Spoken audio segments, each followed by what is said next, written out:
Saudações, gente bonita, muito bom dia em Goiás, 6h42 da manhã. Tá um dia maravilhoso, frio e não muito claro. Isso é ótimo, não tá muito claro, porque, né, menos seco. Deixa eu mostrar pra vocês aqui. Dá pra vocês verem a faixa de poluição no horizonte. Essa faixa é a que tá em cima da gente. Mas eu tô de boa, porque 17 graus é quentinho e pelo menos amanheceu semi-nublado, quer dizer que o dia não vai ser tão seco. Então eu tô feliz. Agora, se por um lado a gente tá feliz porque não vamos ter um dia tão seco, eu vou... Na verdade eu peguei o caminho errado, eu passei um Pix, eu não tenho eu não tenho dados, né? Então eu aproveitei o Wi-Fi lá de casa para passar um Pix de R$3 para garantir um cafezinho e 2 pão de queijo, porque se eu for para casa totalmente em jejum da minha mãe,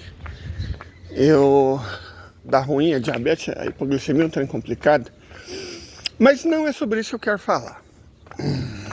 Na verdade, antes de eu falar sobre o que está acontecendo em Israel e também na Ucrânia, deixa eu comentar uma coisinha para vocês.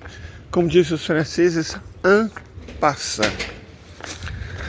Nas terrinhas, se Deus ajudar, o mês que vem eu vou conseguir mudar, tem 2 pés de café muito grandes, antigos, café vermelho, bonito. Chegar lá, uma das primeiras coisas que eu quero fazer é retirar a muda. Sabe, tirar a semente e plantar a muda. Quando a gente deixou as terrinhas lá na roça, a gente deixou uns 4.000 pés de café. Café, mas eu não vou plantar 4.000 pés de café. Eu quero plantar 200 para fornecer o suficiente para mim e meus futuros clientes. Só um momento. Um cafezinho anima qualquer um, gente, fala sério. Mas vamos lá. Dá para ver a faixa. Tá vendo? O céu é azul, aí tem uma faixa colorida embaixo. Isso é ar poluído. Pela distância, essa faixa de ar poluído deve ter uns 300 metros de altura.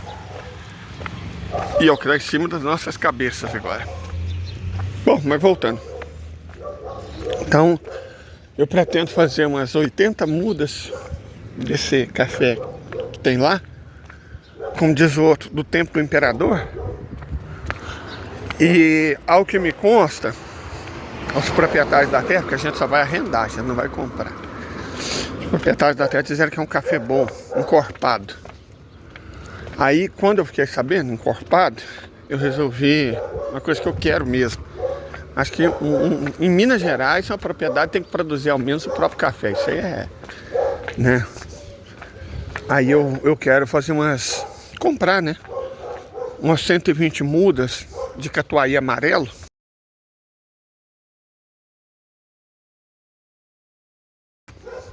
Que é um café suave.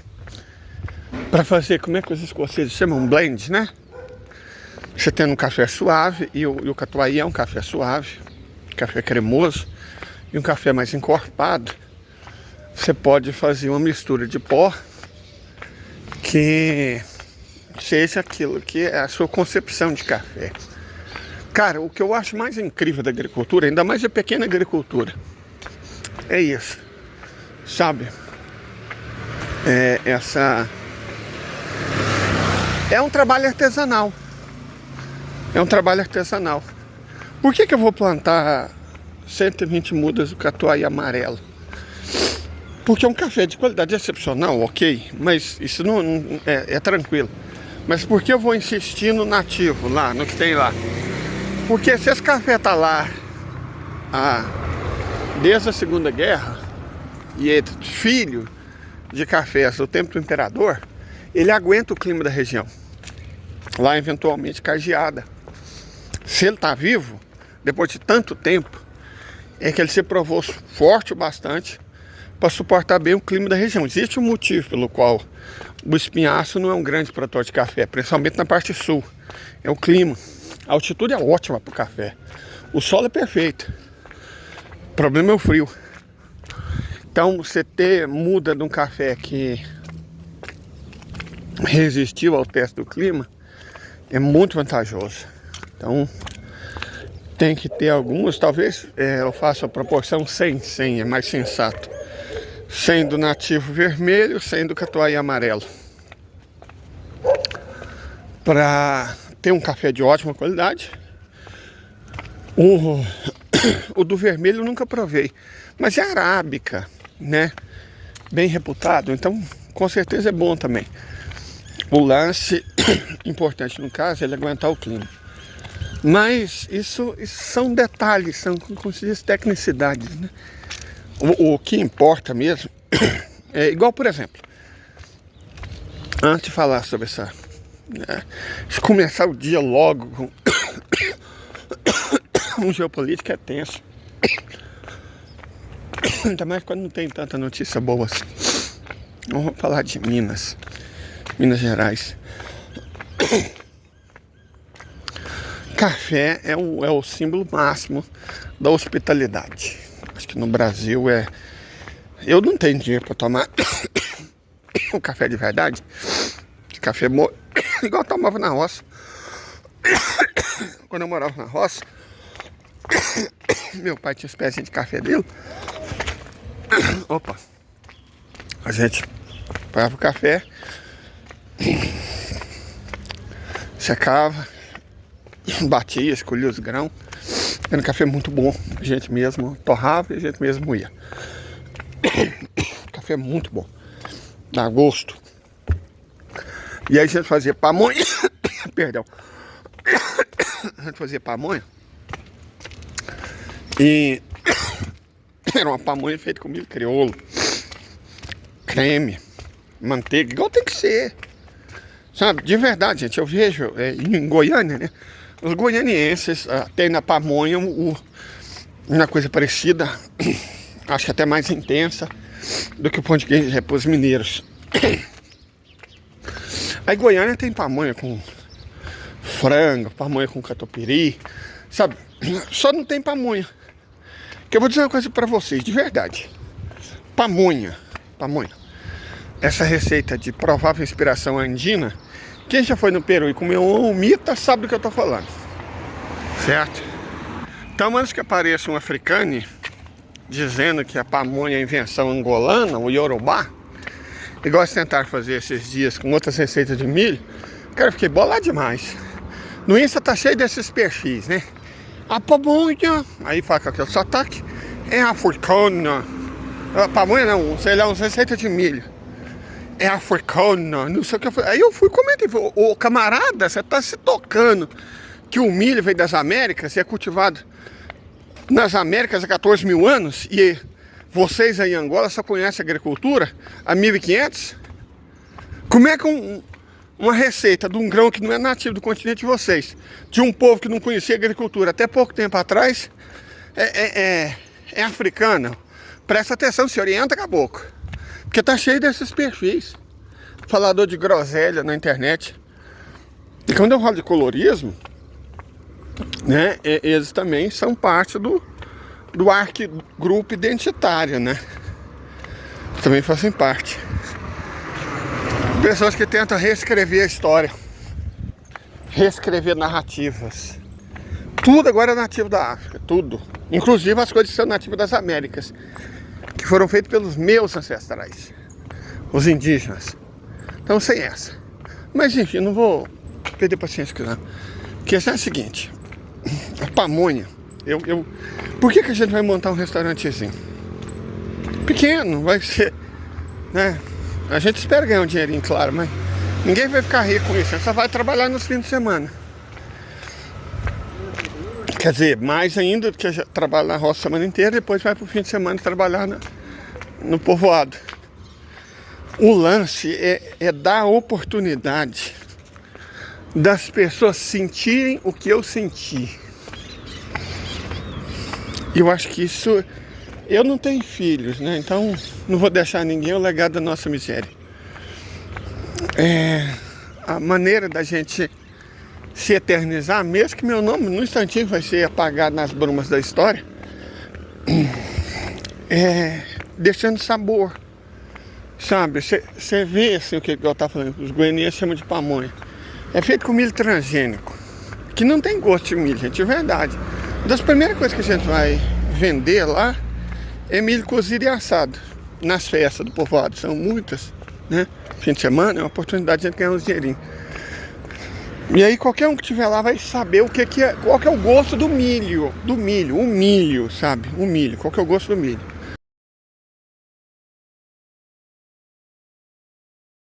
Essa coisa aqui, amarela que eles vendem, não. Saber o gosto do milho. Porque a agricultura hoje, ela não está minimamente preocupada com sabor. A última preocupação dela é sabor.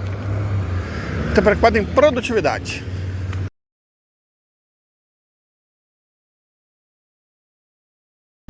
Produtividade é a fordização da agricultura. A agricultura foi fordizada. Você quer saber de produtividade? A produtividade é boa? Não, foda-se a produtividade. Saber de sabor. Então, o pamonha, o que é pamonha? Primeiro é precisa de milho, crioulo. Você rala, você passa numa peneira, né? Para tirar as casquinhas. E aí você tempera com manteiga quente, manteiga frita.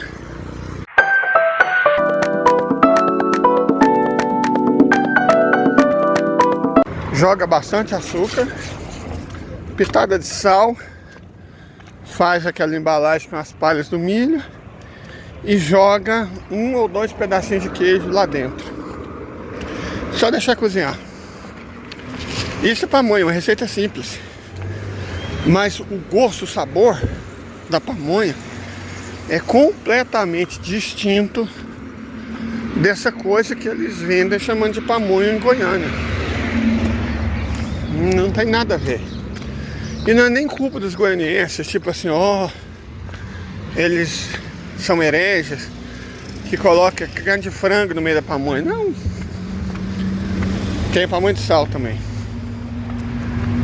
Pamonha de sal com queijo. E nós, os goianos, costumamos fazer a chamada pamonha temperada, que é com um pedacinho de linguiça frita.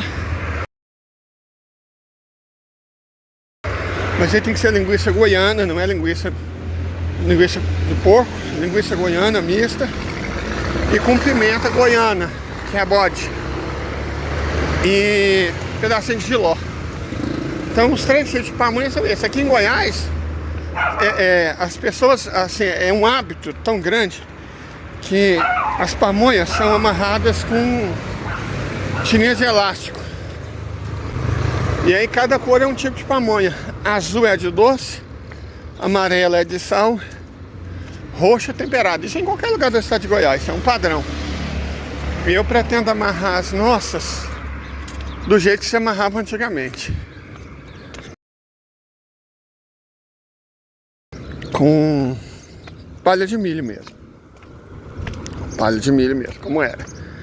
Para que a pessoa tenha a experiência de comer uma pamonha.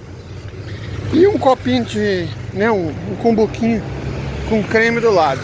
A pamonha normalmente é comida com creme. E o café. O café tem que ser bom. Nos primeiros 2 anos eu vou ter que comprar café de fora. Porque, né, 2 anos é o prazo que o café leva para começar a produzir. Pouquinha coisa, mas produz com 2 anos. Então, né? Mas tão logo os meus cafezinhos estejam produzindo, até o café eu quero fornecer. E leite para quem quiser. Certo? A pamonha é pamonha. Não pretendo fazer uma versão vegana. Eu amo imensamente meus irmãos, minhas irmãs, meus camaradinhos que são veganos, mas tem coisa, gente, que não dá, né? Pamonha é pamonha. Tem que ser feita do jeito goiano, tradicional, vocês vão ver as vaquinhas sendo criadas.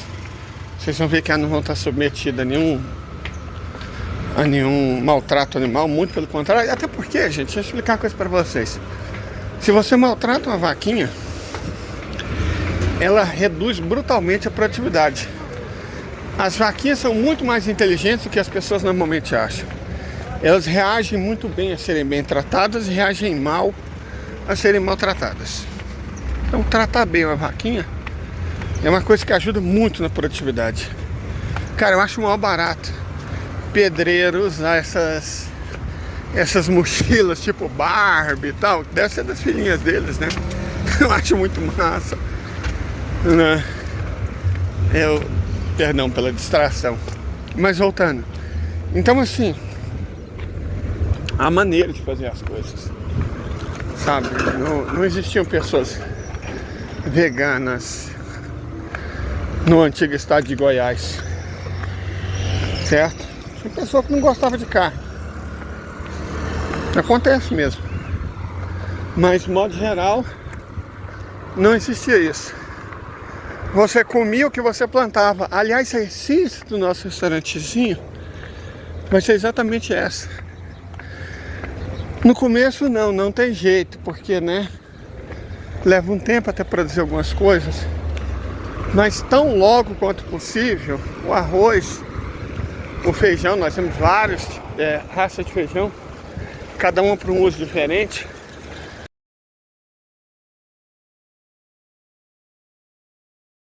O prato do fim de semana, nesse sentido, vai ser produzido com os ingredientes que nós tivermos. Literalmente, da semente ao prato. Porque era assim que as pessoas comiam. Você não podia comer aquilo que você não plantava.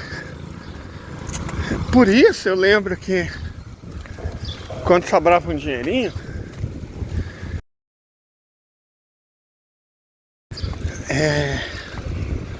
meu pai comprava maçã pra gente.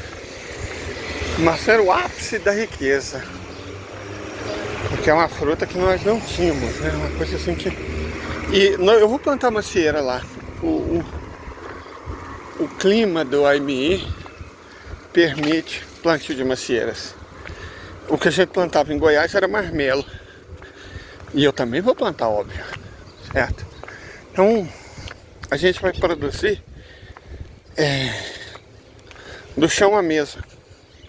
Só vai comer o que a gente produzir. Como a gente vai filmar o processo, as pessoas vão poder conferir a qualidade do leite pelo que as vaquinhas passam. Eu tava meio acabrunhado, como se diz, porque a passagem vai sair muito cara. Muito. A passagem vai ser um mix de um capim chamado vaqueiro,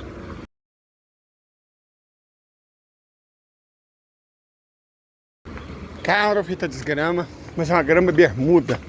As vaquinhas simplesmente amam. E a gente quer criar umas ovelhas no meio também. Então tanto vaquinha quanto ovelha ama. Vaquinha e ovelha pode ser criada junto. São dois seres, ainda mais Jersey, são dois seres muito pacíficos. Então cabra não rola, porque cabra é um bicho muito energético. Mas ovelhas podem ser criadas junto com vaquinhas. Então o piquete vai ter ovelha e vaquinha. 2 ovelhas para cada vaquinha. Ovelha leiteira, lacone. Ok, e além disso, a gente vai plantar, para terminar de lascar, amendoim forrageiro, que consegue a proeza de ser ainda mais cara do que semente do capim vaqueiro. Mas não tem jeito, se você quer garantir a qualidade do leite, um leite bom não é conseguido com a vaca comendo só capim. Na natureza ela não come só capim. Por que o leite da Suíça é tão bom? Porque as vaquinhas de lá comem ervas. Então, no caso da erva, será uma planta nativa do Brasil, do Cerrado, inclusive, o amendoim forrageiro. Certo, o amendoim forrageiro é nativo do Brasil. Deixa eu colocar aqui para vocês Que vai que alguém falou, nossa, Pix eu não quero mandar pro Leider não, mas quem sabe eu resolvo mandar uma semente. Deixa eu mostrar aqui pra vocês. Então,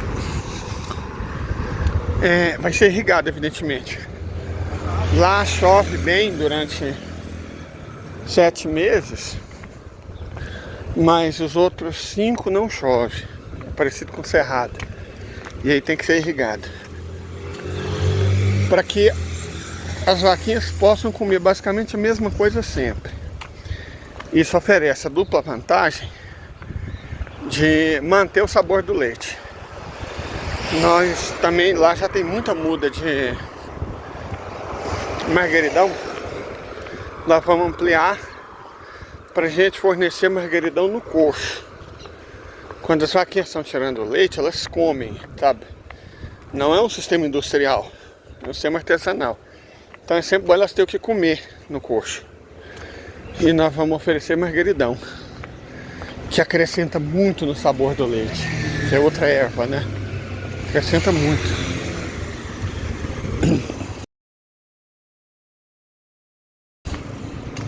Então, a gente vai ter estabilidade no sabor do leite, o que vai garantir que os nossos queijos também sejam estáveis, menos no inverno. No inverno a gente vai tirar as vaquinhas, as ovelhinhas não, as ovelhinhas ficam. Nós vamos tirar as vaquinhas do piquete e colocar elas no pasto que a gente vai estar montando desde que a gente chegar. Passagem de inverno. Aí o sabor do leite vai mudar. Mas isso tem um propósito. Qual que é o propósito? Fazer o queijo de inverno, que é diferente. Nosso queijo de inverno pretende ser trufado. No inverno a gente também pretende cultivar o cachofra. Eu já expliquei para vocês, né?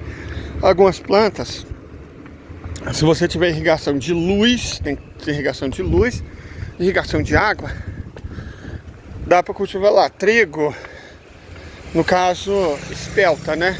Farro e durum, para fins diversos.